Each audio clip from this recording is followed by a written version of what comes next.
says preparing to live stream the meeting. So Blake will check it. Got it. We're live, baby. Let's go.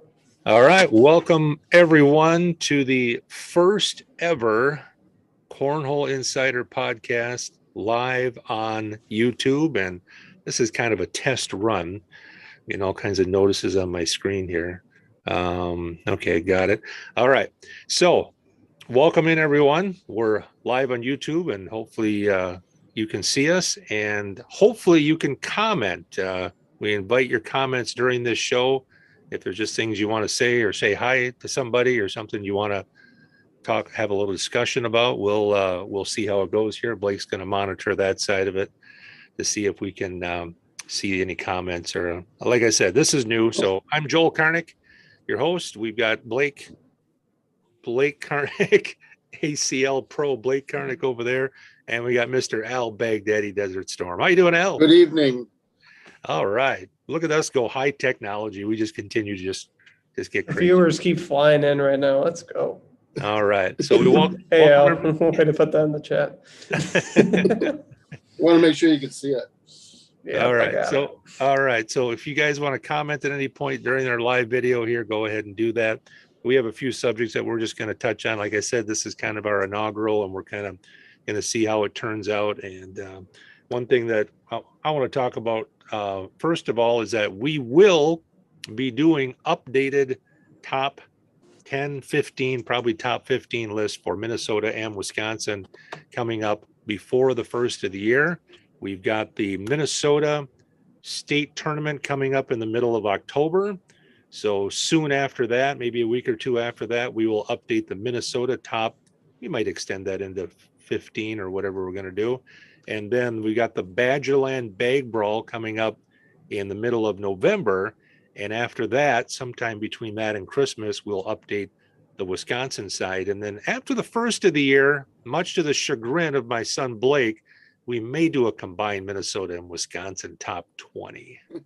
That's not bad. That's not bad. When you start getting into the whole nation, that's when I start having trouble. Yeah. I think people, Al, Blake, I think people have had a lot of fun with it. When we go to tournaments and there's people, they sometimes don't call them by their first name. They just call them by their number. That'd be a good idea. I like that.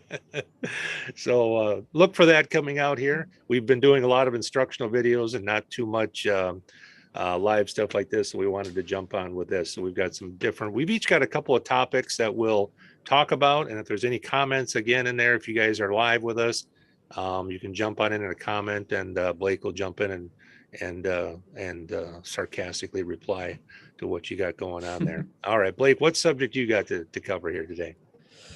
I'm going to start off a little bit. I'm going to talk about my experience, my opinion when I went to the ACL World Championships in August. All right. I thought that this is the biggest, besides Spencer McKenzie's in California, this is the biggest cornhole tournament in the world, in my opinion. And I think everyone should try making this tournament at some point. I think there was 120 sets in that main gym in total. It's like a big basketball rec arena. Then they have the main stage in the other part of the building. Also in that building, there's the ACL HQ where they have all their offices, and they have blind draws running weekly. It was just a really cool experience to go there, minus the success I had there. Just even as a spectator, I think watching pro singles on that Thursday, I just spent all day by myself walking around, watching random pro singles matches. I saw Damon Dennis and Chucky Love playing on court 80 in the back row, and I got a little private game. It was just, if you're a true fan of cornhole, I think ACL World Championships are a must go for you. It was a really cool experience for me all around. Yeah, and you can go and you can play at different levels. There's sit and go blind draws. But yeah, you had mentioned to me, Blake, 2 or 3 different times where you see some of these guys that we're used to seeing on TV. And you're right, they all can't be on the main stage. So at some point, they're going to be playing on a board, backboard with maybe 10 people watching. And it's obviously a huge game, and you're right there, front row seat. No, that whole event kind of humanizes those people that you see on TV, the Matt guys, the Mark Richard, Jamie Graham, so on. I mean, it's so cool, like I said, and just they have so many different events too. And if you're kind of a casual player, you don't want to have that stress in the weekend. They have the sit and go blind draws in the HQ running the entire week from Tuesday through Sunday. It's really cool. And when I played in that pro qualifier on Sunday, if you want to see really intense, passionate cornhole and a lot of nerves, that was probably the most emotional building of cornhole and room of people in cornhole I've ever seen. Just that pro qualifier, people trying to punch their golden ticket to be an ACL pro. It was something else. Do you think, Blake, that because when you went to play in that, you went kind of for the experience, not you're hoping, but not expecting to do as well as you did. And you had very little pressure. You had just qualified at an ACO pro, and that was kind of the plan for the next year. So do you think that maybe that lack of expectation and pressure that some of the other people felt that you didn't maybe help you out a little bit? For sure. I want to give a quick shout out to Dusty Balls in the chat, our first chat engager there. Said, hey fellas, long time no see. Dusty Balls in the house. Great to see the channel grow. See y'all soon. Hope to see you too, Dusty. Hope to see you soon. Dusty, the left hand's gonna arm wrestle. I'm gonna take you down, boy. One of these I don't times. think you want to do that. No, that'll end up Going back, me in the emergency room. Going back to your question about me at the pro qualifier, you're right. I think out of the 820 people or whatever there was there, I felt like I had the least amount of nerves and pressure there because, like you said, I had my ACO success from last year to fall on. I was like, even if I don't do well, this is just kind of for experience, whatever. And I know I have a good foundation behind me. And when I start playing, I'm just loose. You can tell every single person I played against, they were just full of nerves. The first guy I played against, I had one bag left and he went and picked up all the bags and he had his AirPods in. He was just so in his head during the game. I tried waving him down and yelling at him. I mean, I've never had that where I was trying to wave him down for like 5 seconds and ended up helping me and I got a big round out of it and I won. But just there's a lot of emotions there, like I said, and Yeah. My situation, not having many nerves, that definitely helped me be successful there. And having those nationals there in Rock Hill, not only did you have cornhole going on, but you had the air guitar contest on the Ocho. That was crazy. They had like what 5 or 6 different arenas there. The Ocho does all kinds of stuff there. It's not just cornhole. There's a lot of stuff going on there. Yeah, they had a few random events on the main court kind of running throughout the week. Like you said, the air guitar thing, there was like a breakdancing thing. I think they had dodgeball at some point in there. I don't know what happened with it, but that whole Ocho week on ESPN was pretty interesting. In the comments Blake, again, what? So Blake, in that situation there where the guy went and picked up the bags, did you have to get an official called over there to decide what to do or what happened? Yeah, I didn't, since that was pretty much my first ACL big event ever, him and I went over to Josh Keck, one of the main directors, and asked him what the rule was. So the rule was all his bags that were in the hole counted, but everything on the board for him did not count. And I got an automatic 12. So I think he had 2 in the hole when he did that, and I get automatic 12. So instead of like probably a wash that round, I ended up getting a 6 spot. So that was pretty fortunate on my end. Yeah, when you get to that level, it's pretty much cut and dry. I know a lot of people are flexible. Sometimes they'll say, oh, whatever, put the bag back where it was. But when you get to that level, it's pretty much cut and dry. I tried warning him. Yeah, I tried getting him to stop. But I mean, you got to do something there. In the comments here, Randy LeCount said, I'm guessing Blake and Steve will be Team Ultra. Check out my Facebook. Steve and I will be announcing within the next week what we'll be doing. So stay tuned, Randy. Stay tuned. September is a transition month for ACL pros and ACO too, but ACL especially as pros scramble for partners and for sponsorship. So more stuff coming out on that. All right, Mr. Baghdadi, what do you got to talk about on this first ever live edition of Cornhole Live on the Cornhole Insider Podcast? Tournaments, people posting tournaments. One, just to a reminder to get all the information that you can out there ahead of time. I still see quite a few people have tournaments and they don't make a Facebook event out of it, which when you make a Facebook event, there's a few things that happen there. One, you get all your information in one spot. People that want to go, they can click interested or going. It's easy for them to find all the information again, so they're not asking questions. It's easy for them to share it to other people. And when they click interested or going, it shows up on other people's feeds that are friends with them. So it really gets your tournament spread out to a wide amount of viewers.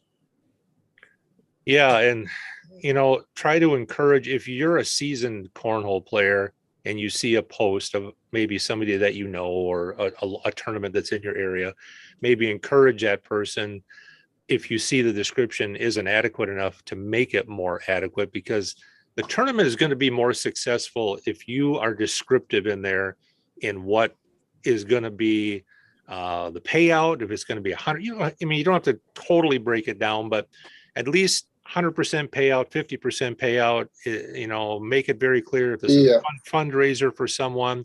The format of the tournament. The format, don't just say added money, because sometimes people will say, well, there's $500 added money, but then you go to the tournament and that's spread out through 3 divisions and paying 5 spots down. We know that money isn't everything to everybody, but people want to know, Al, what they're walking into, right? Right. You can, you want to have your start time, at what time you're taking entries, what time the doors open. If it's going to be pool play, round robin, double elimination, single elimination, that's, as long as you get that information out there ahead of time, it just makes it so easier to run it during the day that you don't have people coming and asking lots of questions. And the reality is that you're competing against a lot of other cornhole tournaments, because there's a lot of tournaments going on in a 3-4 hour radius. And if you want yours to be successful, you got to tell people what it is. And I think, Blake, it's pretty clear that if you want just a lot of social players in lower end, make it a $10-$20 switch holio fun kind of thing. If you want to draw some bigger name players and stuff that might come from 3-4 hours, put it as a $50 entry fee, maybe guarantee a high dollar for first, because that's usually going to draw better players. It's just the way it is, right? Yeah, just depending what kind of tournament you want to run. Like you said, if you want to cater to the higher players, you higher entry fee, higher payback, you pay back higher when the terms of places go. I saw a Facebook post a couple of days ago from Michael James from Cooley Region Cornhole about payouts and what his opinion is on like dividing the payout. I guess I kind of want to get, since you two are one of our 2 kind of bigger directors in the state of Wisconsin, I kind of want to get your 2 opinion on dividing payouts and what you think is appropriate for a specific tournament, I guess. Al, I'll let you go first. Well, I think I've always read and heard that the rule of thumb is to pay 1 spot for every 5 teams that you have. So you're looking at 20% of the field would get paid back that way, but how you divide that up is also, I've been of the opinion that you try to get 40 to 50% back to the first place team, but as I think everything evolves, where it's come to a point now where a lot of tournaments you go to, it's the same people and you're not drawing new people in. So maybe we need to look at doing things to get people that are on the lower end of the scale, to get them to keep coming back to tournaments. Everything always changes. Yeah, I'm a big fan of round robin. I think that gives everybody 3, 4, 5, 6 games, whatever it might be. Even if it's not a true indicator, you might get a bad draw on the round robin, or you can do the rounders if that works out, because then that gets the middle lower level players playing a game against maybe an upper level player or a pro. Yeah, they might get their butts handed to them, but I guarantee you there'll be a conversation during that game. And if it's Steve Schrader, there might be a long conversation during that game. You might get to know your family, because that's the way Steve is, and that's the way a lot of these upper level players are. making that bond, eliminating that separation between the upper and lower players. So I'm a big fan of doing round robin. And some people say, well, we got 30, 35 teams. We don't have time for a round robin. I think you do. I think you got time. It takes what, 2-3 hours or maybe to do the round robin. But I think the system's in place now for anybody to do a round robin, no matter how many teams you have, because you can set it for 4 rounds, or you can set a time limit on it on the games if you need to, you know, so you can always fit it in. Yep. Just be very descriptive of your event and what it is you're paying out, because you may charge a $50 entry fee and 40 teams may show up, but you didn't tell them that half the money was going for your charity, which is fine. But if you don't tell them that, then some people will be like, oh, well, I thought the payouts would be higher. They're not going to come back again. Not that they're upset necessarily, but they're surprised. So don't surprise them. Tell them at the beginning of the tournament too, you know, as early in the tournament as you can, so everybody knows. I think transparency, even like you said, when we were talking about posting in the event page, like telling ahead of time kind of either what you're planning to split it up as or what positions you're going to pay. Because a lot of these tournaments usually have a maximum, especially like the winter ones that have indoor facilities and stuff. Like if you're going to have like a 32 team maximum or something, you better be listing like what you're going to divide up the payouts as. Because if I'm going to a tournament that's 32 teams, let's say it's $40 per team, that's roughly $1,200 in the pool, and I go to the tournament and win it, and I only get $300 total for first, I'm like, that's only 25%, and they didn't tell you ahead of time. So I think it's very important to be descriptive of what your intentions are going into the tournament. Either are fine, obviously, but just know what to expect. Split it into upper and lower, and that way after the round robin or process or the rounders, so you can take 6 or 8 teams. And what we'll do, Al, at our tournaments is we'll get a gauge of, we'll look at the teams. There's 15, 18 teams or whatever, and we'll say, okay, 8 of these are just kind of starters, you know, maybe they're lower level. So the number of teams that we send down to the lower bracket might be affected by what we see in there. Because if we have 20 teams and we know that 8 of them are lower level, they're just kind of beginning, maybe younger kids, and we make 3 or 4 of them play in the upper bracket and they get their butts kicked, well, there's a bad experience, because they went up there and they had no chance versus playing down at maybe their skill level at that time. So you got to kind of read the tournament and see and do your best to give everybody a good experience. Yeah.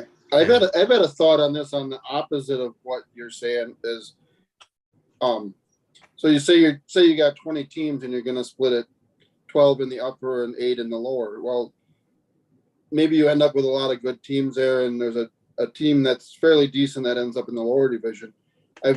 What do you think about giving teams the option to move into the upper division if they want to? Yes. They want to go for that competition. Definitely. Yep. Yeah. If someone gets a bad draw or whatever, or they're lower and they want to play upper, definitely you let them go ahead. There's no harm. It doesn't matter if it's a 12 or 13 team bracket. Cornhole will give everybody, he'll take care of it. So it's not that big a deal. Makes everyone better if you're playing the upper. You're only going to get better by doing it. So. Exactly. Well, we welcome everyone. If you're just tuning in, the first ever live YouTube live edition of Cornhole Live. And we welcome your comments. Blake's monitoring those. So someone you want to say hi to, or you want to compliment the host here and how good looking I am, or whatever you want to do. Representing my Hodag jersey here tonight. There you go, Al Wisconsin. Blake's Northern Wisconsin. Joel's still representing Cisco over there in the lower part of the Michigan and Ruthless Bags. I just wanted to make a comment on the number of pros that are in the state, and maybe people don't realize. We have, of course, Bob Heil is considered a Youper, but he's kind of always a Wisconsin guy. We got Bob Heil, we've got Maggie Geiger and Wayne Rao as pros in the ACO from Wisconsin. And then ACL, of course, we've got Jared Kufis, we've got Trevor Kufis, we've got Steve Schrader, we've got Dan Walker Jr., and we've got Blake right there as 5 ACL pros. So we have 8 pros from the state of Wisconsin. I don't think we missed anybody. And you know what? I think we're going to see more. I think over the next 3 or 4 years, I think you're going to see a few more people if they dedicate themselves. If you look at the ACL standings from this past year, you see there was a lot of Wisconsin, a lot of good players that were, in the top 10, 15 in the state, top 150, 200 in the country. So there's a chance we could see more. And Blake, I think if those Minnesota people get involved in the ACL, I think we're going to see a few Minnesota pros here in the next few years too. That's kind of something I want to touch on too, is kind of the ACL options in the Wisconsin, Minnesota area for this upcoming season. Because to my surprise, there's a lot more available than people think there is in the Minnesota, Wisconsin area. In terms of Wisconsin, I know that obviously down there in Madison with Stacy and Aaron Walsh and Mad City Cornhole, they'll be doing regionals about once a month. I think their first one is October 22nd in the Fond du Lac area. Yeah. I know Jeremy Short over in Iron Mountain, Michigan, the UP area. He's going to be running some once a month. Then you got Matt Johnson in the Eau Claire area. I know he said he has a schedule that's coming out soon for his regionals as well. And then in Minnesota, you're going to have Tyler Earls from South Dakota. He'll be coming over to Minnesota in Rochester about once a month, running regionals over there. And then I know there's some in Montevideo. I think I'm pronouncing that right. Montevideo, Minnesota. I forgot the guy. I think it's Daryl. I forgot your last name. I'm sorry. But there's going to be some once in a month there as well. So you got within the Minnesota, Wisconsin area, you have like 5 regional options that are pretty solid. I know there's some in Illinois as well. So you also have Jeremy Short's a director in Iron Mountain, which is right on the Wisconsin-Michigan border. Yeah, that's not bad for all the northern Wisconsin people. That's only like 2 hours. The Eau Claire one for most people, it's only 2.5 hours as well. So there's more options than people think there are. A lot of options for Minnesota and Wisconsin for ACL. For ACO, there's a lot of options for people in Wisconsin, not so much Minnesota. We've got some new directors. We got Wynn Dauberstein down in the Winnebago area, and we've got Money Mike, of course, up in our area in Mercer. We've got Frank Huser in the Marshfield area, and I know there's a couple other ones that I'm missing because I saw a few regionals in the other parts of the state. So there's, I think, five different COs, maybe I got one too many on that for ACO for the state of Wisconsin. So a lot of chances for you if that's what you want to do on the ACO side. So cornhole's growing in the state, and the quality of players is definitely going up. All right, Blake, what's your second topic you wanted to talk about, or did we hit it already? We kind of discussed with the ACL stuff and the payouts. Something that just came to my mind since I saw it today on Facebook, and I kind of had a little vent in a comment about it. My opinions on tournaments having a 21 plus rules at their tournaments. It's not a casino. There's one in Madison at like a speedway that's have like 1,500 for first. I think it's October 15th or something. And a little fine print at the bottom, it said 21 plus to play. And I'm like, what's the point of having 21 plus? I don't understand it. It frustrates me. But. Yeah, I mean, sometimes there's legality issues of trying to keep track of minors. If it's a bar, if they serve alcohol, there is most of them, very few have the 21. But if you're going to do that, be sure to put it in big print at the top, because the last thing you do is want a couple of 19-year-old kids showing up to play in your tournament, and they traveled 3 hours and they can't play. So, be sure to put that in big print at the top. Like we said before, just put everything in writing on your description, so there's no surprises when it comes to the tournament.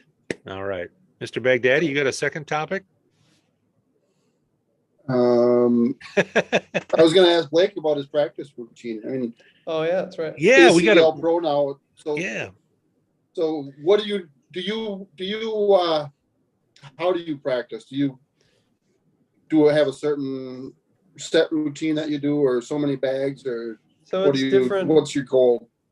It's depending like where I'm practicing. Like right now, obviously I'm at college. So when I'm at college, I've had a set routine. I did some last year, and I've started doing it this last week or two also, where I like to break up when I'm throwing at home as well. I like breaking it up into like 25 to 30 minute segments instead of just throwing for 2.5 hours straight. Because in a tournament, you're never throwing for 2.5 hours straight. You always got a game that lasts 15 to 30 minutes. Then you're little bit of a break, or you sit down, then you go back.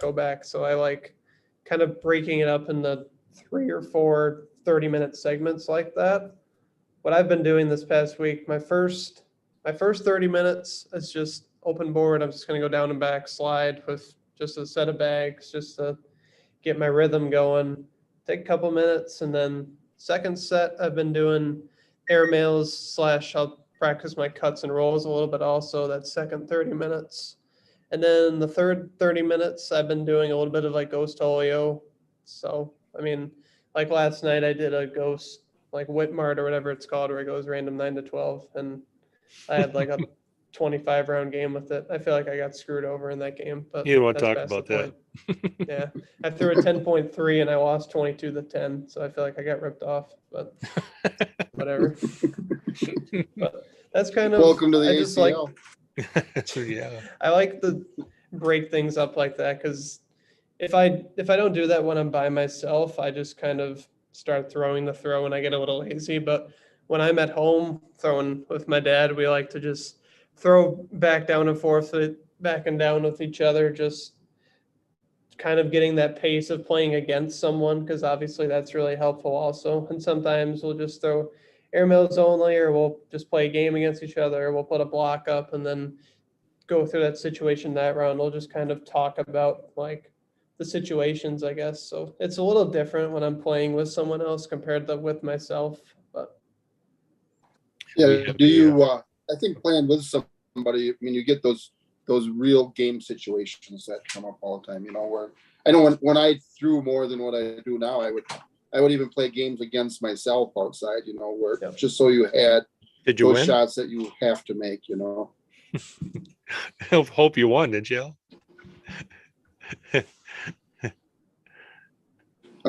Once. And Blake and I always talk about too is, you know, there's different paces to practice at, and we have a video coming out. It'll probably drop next week sometime, talking about practicing and the fact that, yeah, it's all right kind of to throw to find your rhythm, but then I think at some point, Blake, it's important to tell yourself to throw at a tournament pace, right?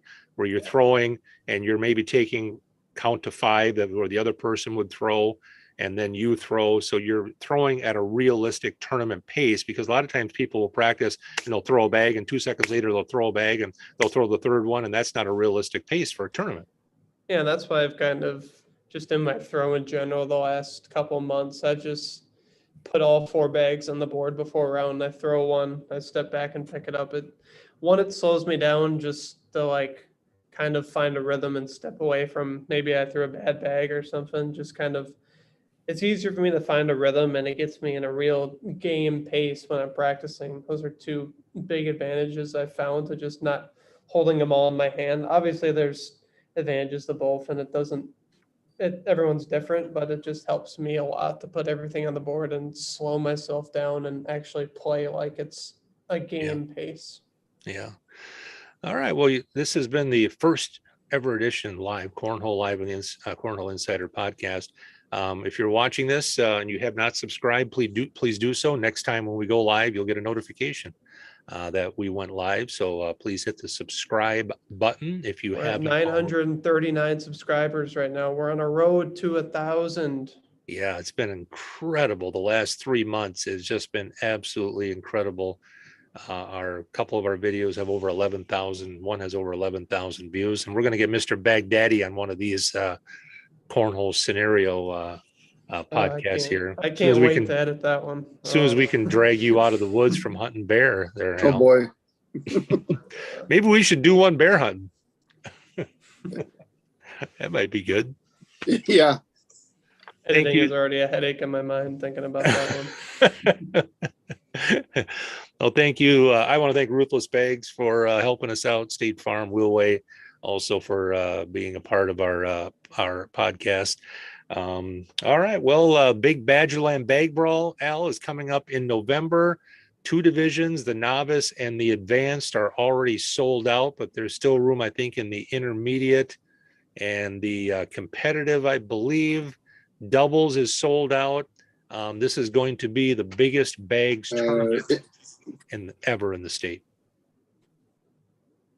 I don't think there was anybody that wasn't surprised by how quickly the double spots filled up. You know, they opened the registration at 6 a.m. and then I think by 3 p.m. they had filled their original allotment, and then they found some more space for some more teams and opened it up again.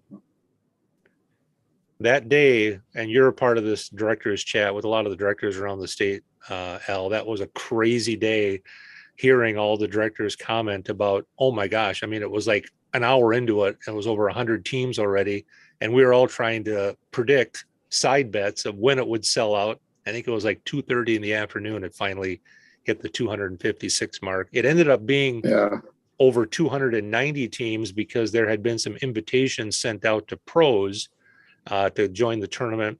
So some of those pros did not register, but they had been invited. So we're going to see the likes of Jordan Power, Ryan Windsor will be in the state of Wisconsin. Noah Wooten, did I see on there, I believe? I think so. Trey Birchfield, Stephen Bernasette, Jay Rubin. Jay Rubin. There's going to be some big time all the Wisconsin pros there too. Yeah. ACL. I don't know if is Bob going. I don't know if he's going. He better be. All right, we'll get him. We'll drag him down there. But it's going to be great. Come and play. There's still a couple divisions to sign up for and play. Friday night, there's going to be a blind draw, I believe. Is that right? Friday night? Switcholio. Switcholio. Yeah. So if you've wanted to see some of these players that you've seen on ESPN and CBS, they'll be here in Wisconsin at Ho Chunk Casino, Wisconsin Dells, that weekend of November 10th, 11th, 12th, whatever that is, Friday, Saturday, Sunday.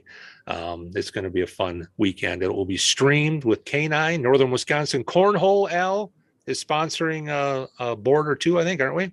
Or Yep. Just about, there's a whole bunch of groups in Wisconsin that are sponsoring a lane. So that's pretty unique and pretty cool thing. Yep.